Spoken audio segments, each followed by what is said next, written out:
Di ujung utara Kabupaten Mojokerto, kami berada. Berbatasan dengan Kabupaten Gresik dan Lamongan sebagai wajah Kabupaten Mojokerto. Tepatnya di Desa Sumberwulu, Kecamatan Dawar Blandong. Kami, SMP Negeri 2 Dawar Blandong.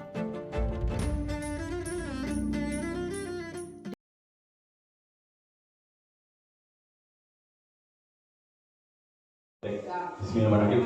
Assalamualaikum warahmatullahi wabarakatuh. Waalaikumsalam warahmatullahi wabarakatuh. Yang terhormat Bapak Ibu Dewan Guru SMP Negeri 2 Dawar Blandong. Pertama-tama mari kita panjatkan puji syukur kepada Allah Subhanahu wa taala yang mana atas berkah rahmat serta hidayahnya sehingga kita di sini dapat berkumpul dalam rangka aksi nyata, diseminasi aksi nyata untuk CGP Angkatan 10. Sholawat serta salam mudah-mudahan tetap kita doakan kepada junjungan kita Nabi Agung Nabi Muhammad SAW yang telah memberi tuntunan tatanan sehingga kita dapat membedakan mana yang hak dan mana yang batil. Sebelumnya Bapak Ibu, saya ucapkan terima kasih banyak sudah meluangkan waktunya untuk menghadiri undangan saya terkait dengan diseminasi aksi nyata budaya positif. Nah, Bapak Ibu, di sini saya akan diskusi bersama Bapak Ibu, bukan saya di sini menggurui jenengan, cuman kita di sini diskusi bersama, yang mana terkait dengan budaya positif. Nah, di sini saya akan mengangkat dua hal Bapak Ibu. Yang pertama yaitu terkait dengan kebutuhan dasar manusia. Yang kedua yaitu keyakinan sekolah atau keyakinan kelas.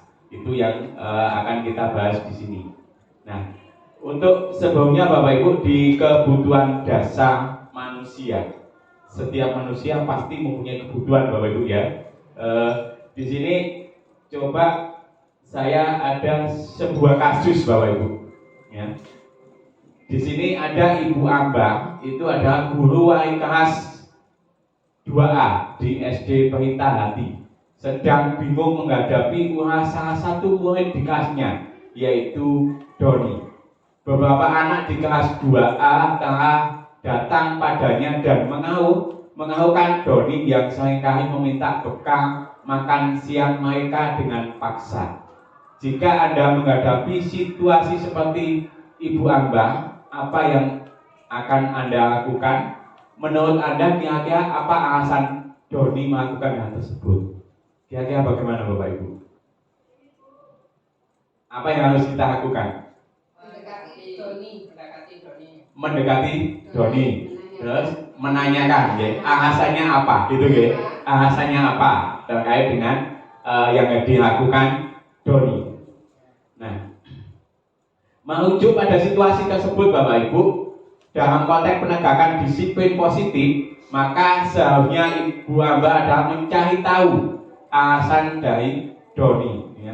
Jadi Doni melakukan tindakan tersebut agar mengetahui kebutuhan mana yang sedang berusaha dipenuhi oleh Doni. Jadi kita mengklarifikasi terlebih dahulu kepada Doni alasannya mengapa dia seringkali meminta bekal makan siang temannya dengan paksa.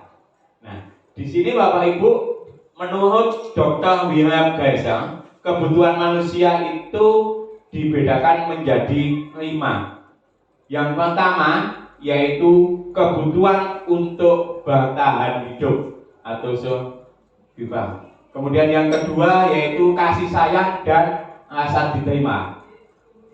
Yang ketiga yaitu kebebasan. Yang keempat adalah kesenangan. Kemudian yang kelima adalah penguasaan. Ini adalah kebutuhan dasar manusia yang dirujuk menurut Dr. William Geisel. Nah, kebutuhan untuk bertahan hidup Bapak Ibu adalah kebutuhan yang bersifat fisiologis untuk bertahan hidup. Jadi semua manusia pasti butuh untuk bertahan hidup. Yang mana misalkan kebutuhan bertahan hidup di sini adalah kesehatan. Kita diberi kesehatan, maka kita akan bisa bertahan hidup. Kemudian rumah dan makanan. Kemudian kebutuhan biologis sebagai bagian dari proses reproduksi termasuk kebutuhan untuk tetap bertahan hidup. Nah, merujuk dari kasus tadi Bapak Ibu, kasusnya Doni tadi, yang mana Doni tadi meminta paksa makanan bekalnya dari teman-temannya. Jika kita lihat dari jawaban Doni pada saat ditanya oleh Ibu Amba adalah karena ia lapar dan orang tuanya tidak membawakan bekal makan siang. Nah, berarti ini adalah untuk kebutuhan dasar bertahan hidup. Ya. Jadi memang untuk menentukan kebutuhan dasar manusia itu tadi dari kasus Doni tadi kita belum tentu itu memenuhi satu kebutuhan, tapi bisa juga kelima-limanya nanti akan terpenuhi, tergantung dari klarifikasi jawaban dari Doni. Kemudian yang selanjutnya yaitu kebutuhan kasih sayang dan rasa diterima. Kebutuhan untuk disayangi dan diterima meliputi kebutuhan akan hubungan dan koneksi sosial, kebutuhan untuk memberi dan menerima kasih sayang, dan kebutuhan untuk merasa menjadi bagian dari suatu kelompok. Jadi kebutuhan ini juga meliputi kegiatan untuk tetap terhubung dengan orang lain, seperti teman, keluarga, pasangan hidup, teman kerja, binatang peliharaan, dan kelompok di mana kita bergabung. Jadi kasih sayang dan rasa diterima berarti ibaratnya kita pasti pada saat kita berkumpul dengan orang yang tidak dikenal, harapan kita kan bisa diterima di situ. Harapan kita adalah bisa diterima bergabung dengan kelompok itu. Merujuk lagi Bapak Ibu dari kasus tadi, kasusnya Doni. Jika di situ Doni menjawab bahwa alasannya mengambil bekal temannya karena dia merasa senang temannya jadi memperhatikan dia. Jadi karena Doni melakukan minta bekalnya anak-anak atau teman-temannya, itu Doni itu bertujuan untuk apa? Untuk mendapat perhatian dari temannya. Nah, ketika temannya melaporkan tindakan itu pada gurunya dan gurunya memberitahukan kepada orang tuanya, sehingga orang tua jadi memperhatikan dia, maka kebutuhan dasar yang sedang dipenuhi Doni terkait dengan kebutuhan akan kasih sayang dan rasa diterima. Jadi Doni itu merasa supaya diperhatikan sama orang tuanya. Jadi dia membuat ulah seperti itu biar orang tuanya dipanggil ke sekolah, akhirnya diklarifikasi orang tua itu bahwa Doni membutuhkan yaitu kasih sayang dan rasa diterima. Kemudian yang selanjutnya yaitu terkait dengan kebutuhan penguasaan, yang mana penguasaan di sini yaitu kebutuhan pengakuan atas kemampuan. Kebutuhan ini berhubungan dengan kekuatan untuk mencapai sesuatu, menjadi kompeten, menjadi terampil, diakui atas prestasi dan keterampilan kita, didengarkan dan memiliki rasa harga diri. Jadi penguasaan atau pengakuan ini, misalkan kita berada di suatu kelompok, pengennya dihargai atau diakui dalam kelompok itu. Kebutuhan ini meliputi keinginan untuk dianggap berharga, bisa membuat perbedaan, bisa membuat pencapaian kompeten diakui, dihormati. Ini meliputi self-esteem dan keinginan untuk meninggalkan pengaruh. Dari kasus Doni tadi, jika kita lihat jawaban Doni itu, dia merasa hebat. Kenapa? Karena teman-temannya jadi takut. Dia akan menuruti keinginannya. Maka kebutuhan Doni di sini adalah kebutuhan dasar akan kekuasaan. Jadi dia ingin menguasai di dalam kelas itu. Jadi Doni ingin berkuasa. Maka dari itu Doni melakukan tadi, meminta bekal teman-temannya dengan paksa. Ya, biar diakui sama teman-temannya, biar dia itu yang paling kuasa atau istilahnya apa ya? Paling berani di kelas itu, ya. Ya. Kemudian yang selanjutnya yaitu kebebasan, kebutuhan akan pilihan. Kebutuhan untuk bebas adalah kebutuhan akan kemandirian, otonomi, memiliki pilihan dan mampu mengendalikan arah hidup seseorang. Anak-anak dengan kebutuhan kebebasan yang tinggi menginginkan pilihan.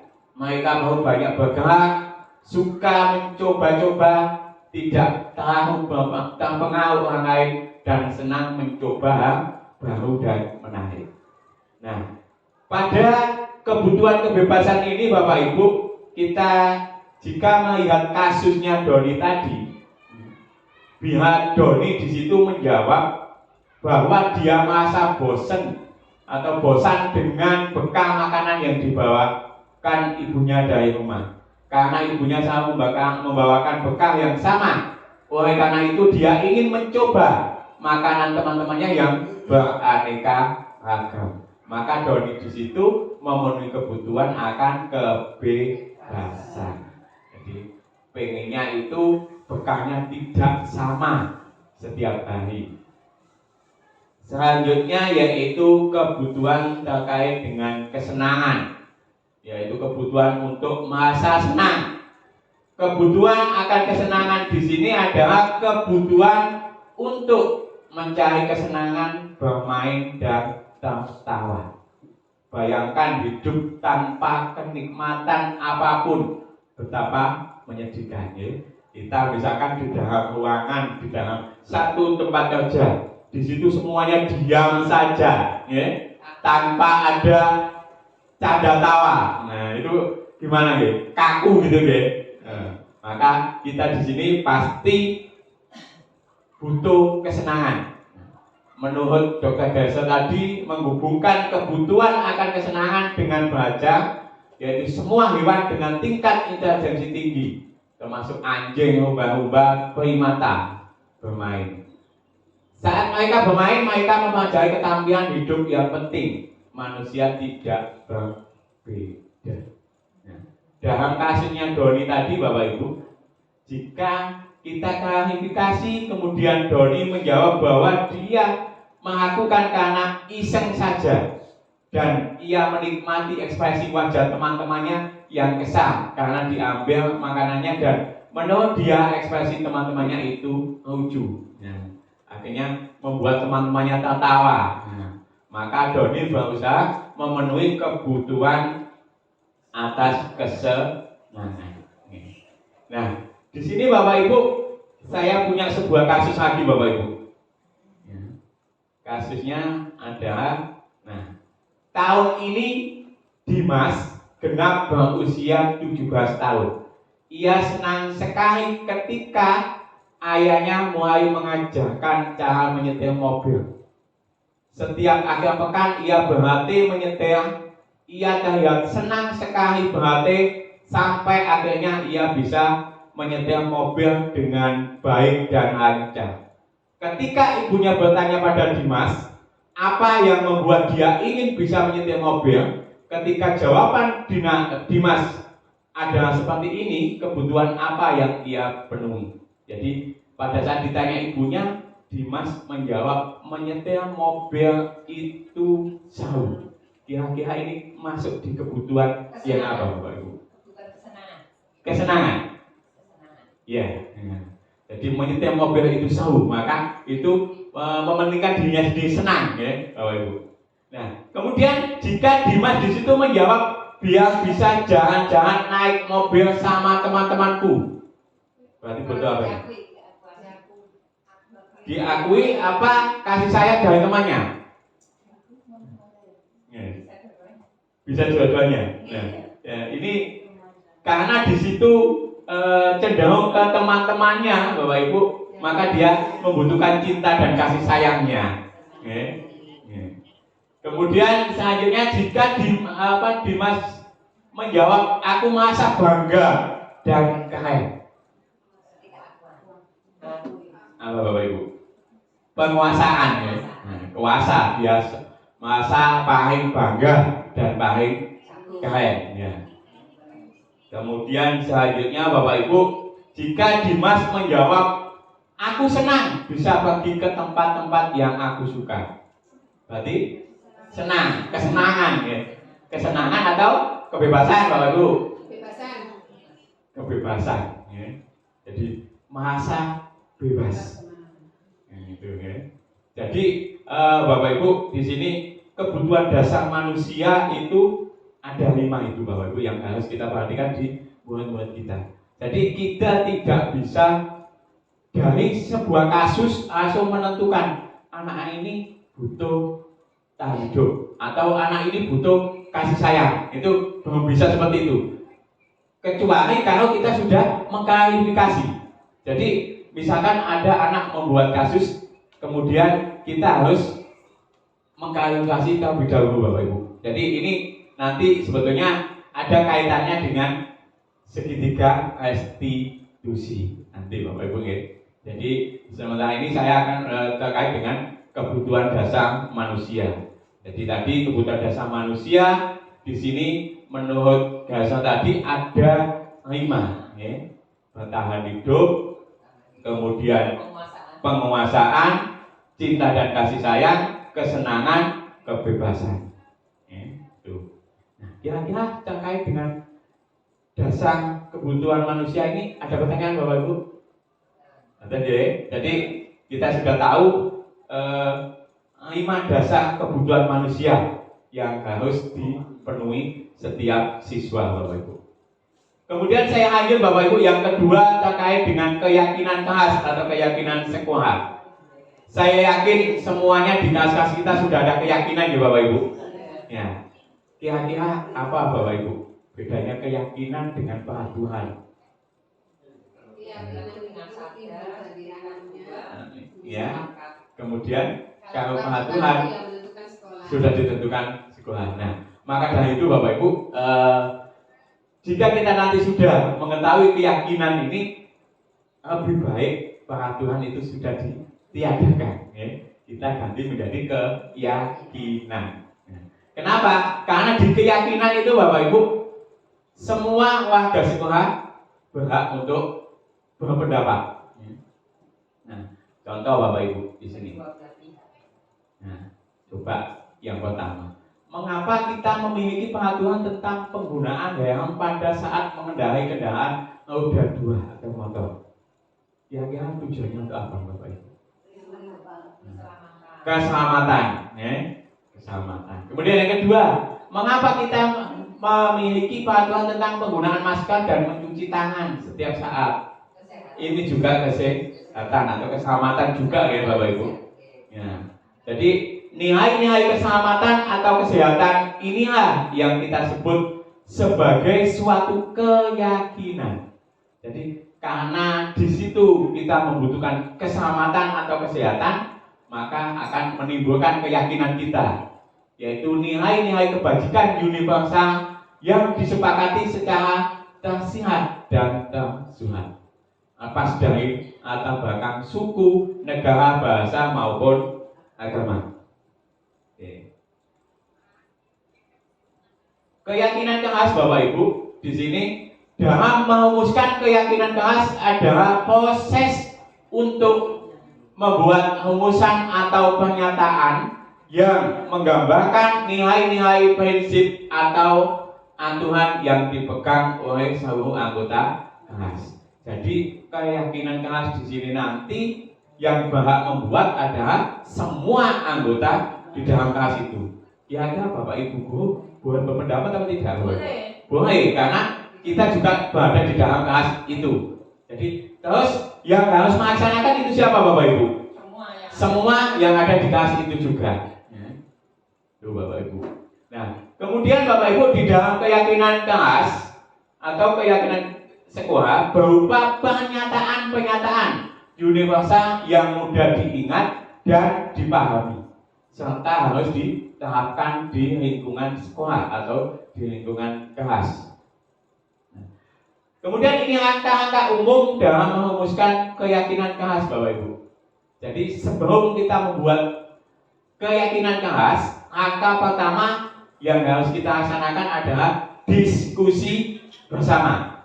Jadi di dalam diskusi itu adalah siswa dan guru dapat melakukan diskusi bersama untuk mengidentifikasi nilai-nilai atau prinsip-prinsip yang ingin dijunjung tinggi dalam kelas. Diskusi ini dapat melibatkan semua anggota kelas dan memberikan kesempatan bagi setiap individu untuk berkontribusi. Jadi kita diskusi di dalam kelas itu baik guru maupun siswanya semuanya berhak berpendapat. Apa saja kira-kira yang harus kita lakukan di dalam kelas itu. Nah, yang harus diperhatikan Bapak Ibu di keyakinan kelas di sini adalah kata-kata yang bersifat positif. Nah, contoh misalkan dilarang membuang sampah, itu termasuk keyakinan atau bukan Bapak Ibu? Bukan, karena bersifat negatif ya, dilarang ya. Seharusnya membuang sampah pada tempatnya. Jadi kata dilarang sudah tidak boleh Bapak Ibu. Itu yang muncul nanti di keyakinan kelas. Kemudian setelah diskusi bersama Bapak Ibu, langkah selanjutnya yaitu menuliskan keyakinan. Nah, setelah diskusi dari beberapa siswa di dalam kelas itu, pastinya kita akan menuliskannya. Siswa dapat menulis keyakinan yang mereka inginkan. Keyakinan ini dapat berupa pernyataan positif yang mencerminkan nilai-nilai yang dianggap penting di dalam kelas tersebut Bapak Ibu. Setelah nanti keyakinan ini ditulis Bapak Ibu, kemudian langkah selanjutnya yaitu mengulas dan memilah. Guru dan siswa dapat mengulas dan memilah keyakinan yang telah tertulis. Proses ini bertujuan untuk memastikan bahwa keyakinan yang dihasilkan mencerminkan nilai-nilai yang diinginkan oleh seluruh anggota kelasnya. Jadi di sini Bapak Ibu, setelah tadi kita berdiskusi bersama untuk menentukan keyakinan kelas. Kemudian keyakinan kelas itu kita tuliskan, ya. Kemudian setelah kita tuliskan, kita kelompokkan, kemudian kita ulas dan kita memilah. Kira-kira ini cocok nggak dengan kita dari pendapat-pendapat siswa tadi? Ya. Bisa dilakukan apa tidak? Ya. Kemudian selanjutnya Bapak Ibu yaitu mengecek kembali dan menyepakati. Jadi keyakinan kelas tadi yang sudah dibuat kita cek kembali, dan setelah kita cek baru kita sepakati. Dalam tahap mengecek kembali keyakinan dan menyepakati ini bertujuan agar tidak ada keyakinan kelas yang rancu, dan seluruh pihak di kelas baik itu siswa maupun guru dapat memegang tanggung jawab keyakinan kelas dengan baik. Jadi tadi keyakinan kelas yang sudah dibuat, sudah ditulis, kemudian dicek kembali Bapak Ibu ya, dengan bahasanya yang bahasa positif tadi ya. Misalkan nanti di situ masih ada kata-kata dilarang atau tidak diperbolehkan, maka itu harus diganti Bapak Ibu. Kemudian yang selanjutnya yaitu setelah keyakinan itu terbentuk, maka kita harus mensosialisasikan keyakinan kelas tersebut. Yang mana keyakinan kelas telah disepakati, maka keyakinan tersebut dapat disosialisasikan kepada seluruh anggota kelas. Nah, ini dapat dilakukan dengan menampilkan keyakinan kelas dalam bentuk spanduk atau poster yang ditempel di kelas. Keyakinan kelas juga dapat dibahas secara berkala dalam kegiatan pembelajaran. Jadi pada saat kita menyampaikan pembelajaran, jangan lupa kita bacakan keyakinan kelasnya dulu Bapak Ibu. Jadi biar anak-anak itu mengingat terus keyakinan kelas itu. Jadi jika ada anak yang magang atau ada anak yang berulah, kita lihat kira-kira magang keyakinan kelas apa tidak. Seperti itu Bapak Ibu ya. Sebentar, saya izin masuk sebentar.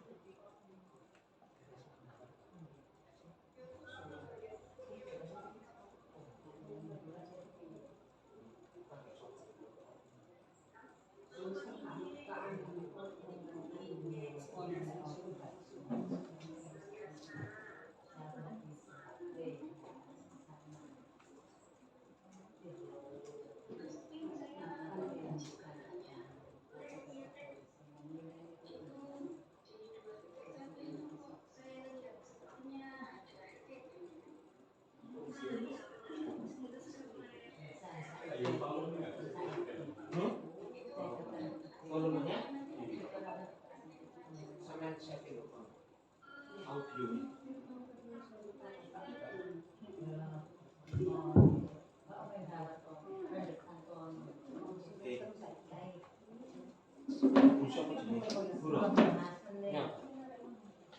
Tapi aku harus ngomong Pak Sun. Oke, kita lanjut ya Bapak Ibu. Nah,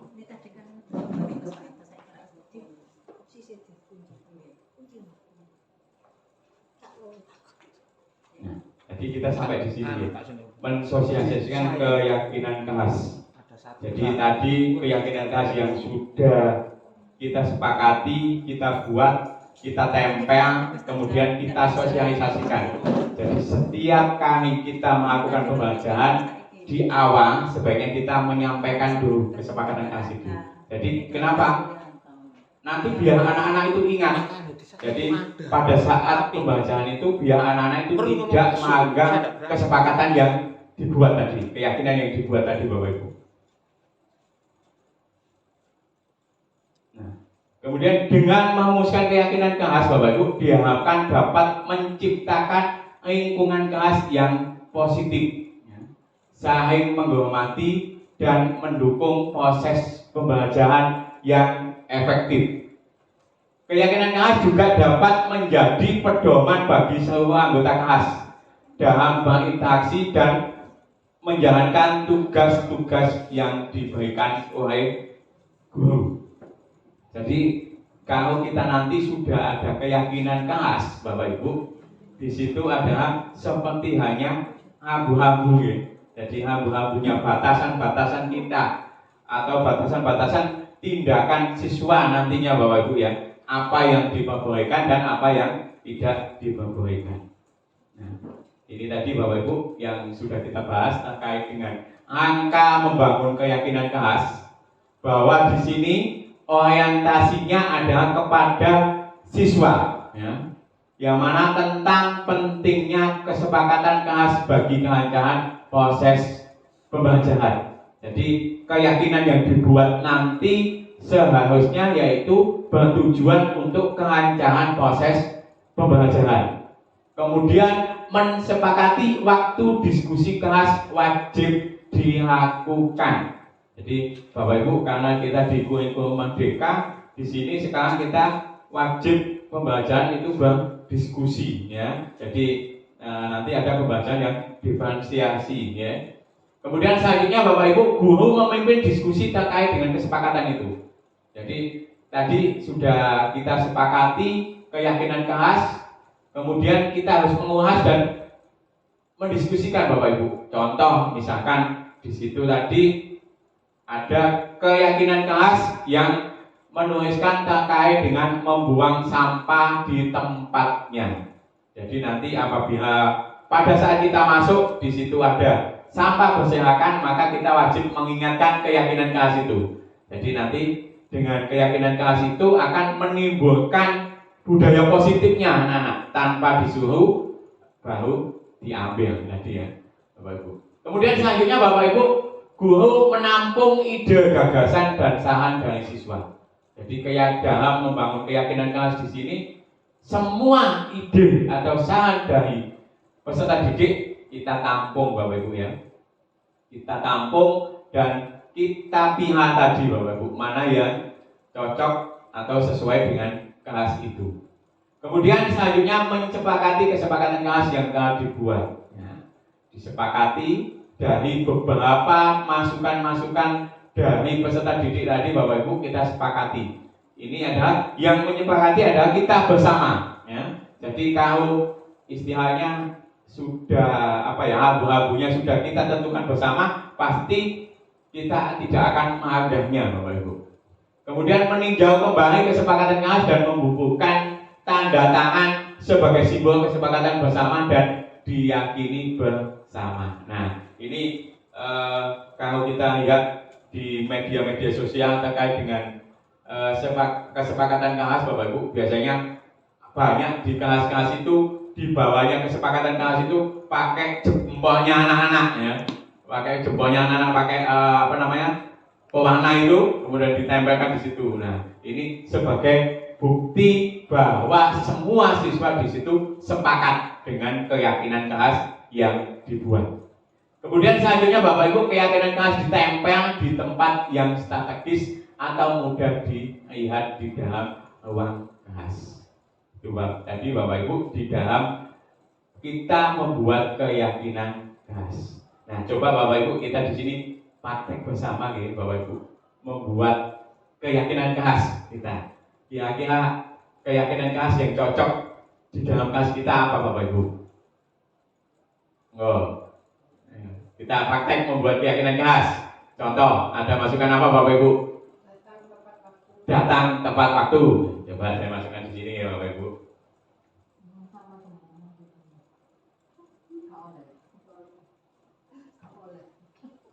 Datang tepat waktu. Saat guru masuk kelas diikuti.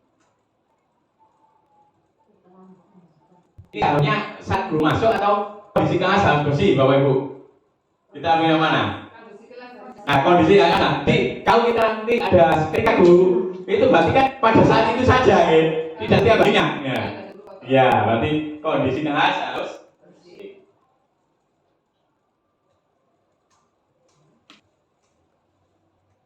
Nah, kemudian apa lagi kayaknya Bapak Ibu? Berkata yang sopan. Nah, berkata sopan.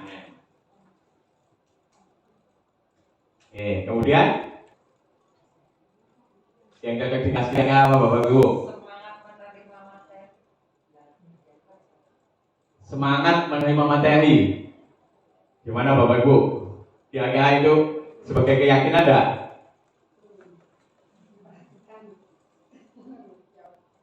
Mengikuti pelajaran dengan atau gini, mengikuti pelajaran dengan seksama juga saja ya. Kemudian apa lagi? Kalau masuk nanti misalkan anak izin mana Bapak Ibu ke kamar mandi misalkan. Berarti kesepakatannya gimana itu?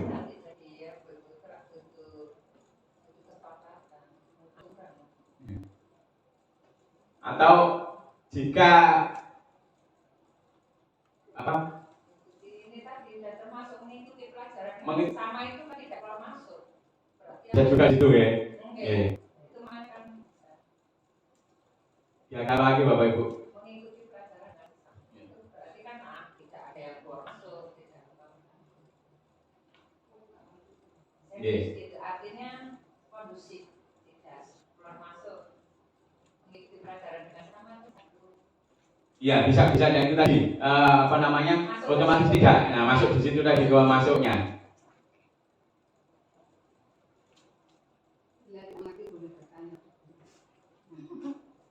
Gimana? Sudah istilahnya sudah strukturnya dari pembacaan itu bertanya, tidak termasuk. Kemudian apa lagi Bapak Ibu? Ya.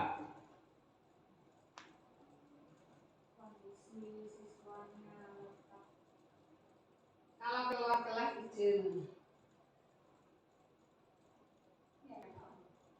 Bisa berarti. Ya, meninggalkan kelas itu tadi karena misalkan ke kamar mandi tadi ya. Karena kalau tidak kita munculkan di situ juga nanti anak-anak istilahnya ngempet istilahnya nggak bisa meninggalkan itu. Berarti jika meninggalkan kelas izin terlebih dahulu.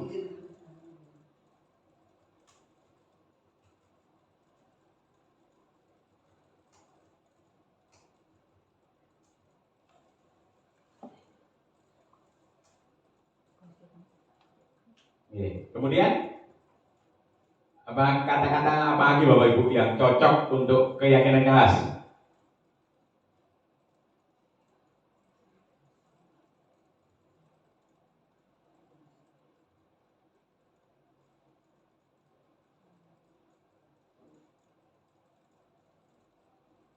Tidak mengganggu teman. Tapi kata bahasanya ya tidak itu tadi bahasa negatif itu ya Bapak Ibu ya. Dilarang itu juga kan menjaga kerukunan. Nah, atau menjaga Kerukunan kelas. kerukunan. Menjaga hubungan baik. Menjaga kenyamanan. Atau bisa itu menjaga kenyamanan kelas ya. Jadi kalau ini menjaga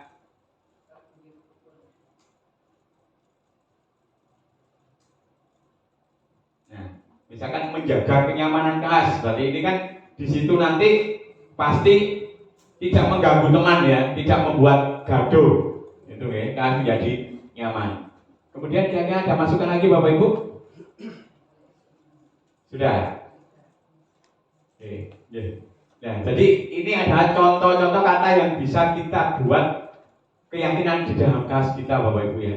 Jadi kita nanti berusaha nanti pada saat di dalam kelas sebelum atau di awal pelajaran Bapak Ibu ya, kita nanti setiap sebetulnya keyakinan kelas ini bukan hanya dibuat oleh wali kelas Bapak Ibu ya, bukan hanya dibuat oleh wali kelas, tapi kita sebagai maba ya, sebagai guru mata pelajaran, kita juga berhak membuat keyakinan kelas pada saat pelajaran kita sendiri Bapak Ibu. Nah, tetapi karena ini yang menjadi apa ya istilahnya sudah umum itu keyakinan kelas itu dibuat oleh wali kelas dan kelas itu sendiri ya. Tetapi kita di sini sebetulnya wajib menyampaikan atau membuat keyakinan kelas pada bidang studi kita masing-masing. Karena ini pengalaman juga Bapak Ibu pada saat kita kemarin di PMM kan Bapak Ibu ya. Soalnya kita di situ kan juga harus menyampaikan keyakinan kelas ya pada saat kita observasi. Jadi maka dari itu Bapak Ibu mulai dari sekarang untuk tahun ini berlanjut mungkin tahun ajaran baru kita membuat keyakinan kelas itu dari masing-masing guru. Jadi meskipun yang di situ yang ditempel itu adalah keyakinan kelas yang dibuat oleh kelas dan wali kelas, kita juga boleh menempelkan di situ Bapak Ibu. Jadi itu misalkan saya di kelas 7E misalkan berarti itu keyakinan kelas matematika misalkan seperti itu. Jadi bisa banyak sekali ditambah situ, tidak apa-apa Bapak Ibu ya. Jadi bukan hanya keyakinan kelas itu siswa dengan orang tua saja. Kira-kira sampai di sini ada pertanyaan Bapak Ibu terkait dengan keyakinan kelas? Berarti tujuan kita di sini nanti bahwa kedepannya kita menerapkan keyakinan kelas di dalam pembelajaran Bapak Ibu ya. Itu. Nah, oke, nggak ada pertanyaan Bapak Ibu? Oke, Bu Bang. Jika ada anak yang melanggar keyakinan kelas, apa yang harus dilakukan? Nah, gini Bapak Ibu ya, terkait tadi yang sudah dibahas terkait dengan hukuman dan nah, makanya kita pada saat keyakinan kelas ini kita buat, nah, kita juga harus mendiskusikan dengan anggota tadi. Jika melanggar apa yang harus kita lakukan ya. Jadi itu juga kesepakatan Bapak Ibu ya. Jadi bukan hanya kita anak melanggar ini kita hukum, tidak ya. Nah, iya. Jadi sebetulnya gini Bapak Ibu, dari keyakinan kelas ini ada kaitannya dengan segitiga institusi. Jadi kalau di dalam menangani kasus itu menggunakan segitiga institusi, pasti di situ permasalahan itu timbul karena melanggar keyakinan kelas. Jadi kita juga harus meyakinkan anak-anak itu kira-kira bisa enggak anak-anak itu tidak menghargai keyakinan kelas yang kita buat. Jadi tadi memang kita tidak boleh memberi hukuman. Jadi kesepakatan kita bersama. Kira-kira nanti yang mana otomatis kalau diberi kebebasan seperti itu, anak-anak pasti bersuara. Misalkan di menganggap keyakinan kelas ini, berarti kamu harus bertindak seperti ini. Itu nanti adalah masukan dari masing-masing temannya, ya Bapak Ibu. Ya, konsekuensi dari pemasangan yang dibuat. Itu Bapak Ibu, kira-kira ada pertanyaan lagi Bapak Ibu? Sudah pas, Bu Yuli. Untuk kesepakatan kelas, terus ada juga kesepakatan dari guru mapel, itu berarti bisa disisipkan atau ditambahkan gitu. Boleh.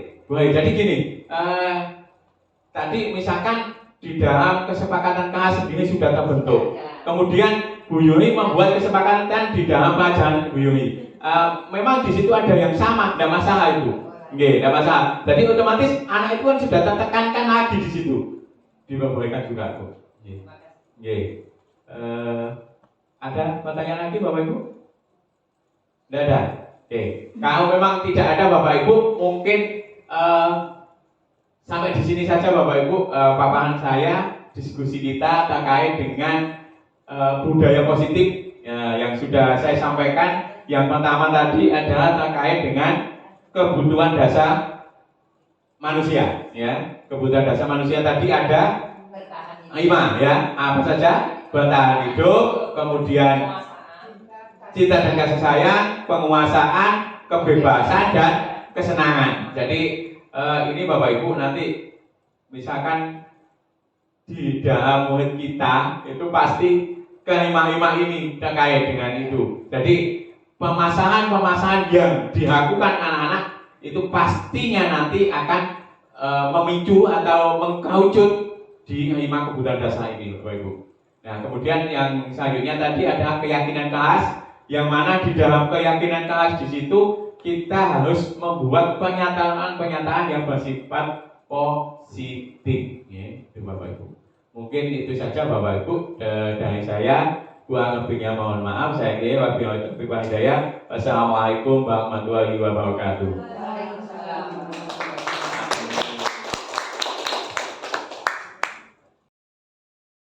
Assalamualaikum warahmatullahi wabarakatuh. Bertemu kembali bersama saya Budi Martanto, CGB keempat dari Kabupaten Sukoharjo. Sebuah lagu Segitiga Restitusi.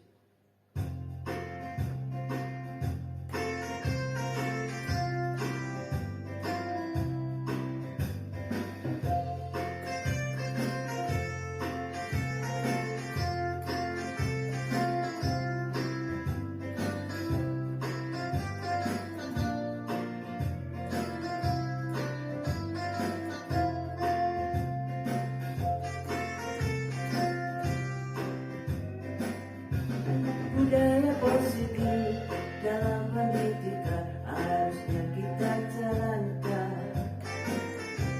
Sekolah yang aman, nyaman, menyenangkan, sebuah keharusan. Ayolah ciptakan sebuah perubahan dalam pendidikan.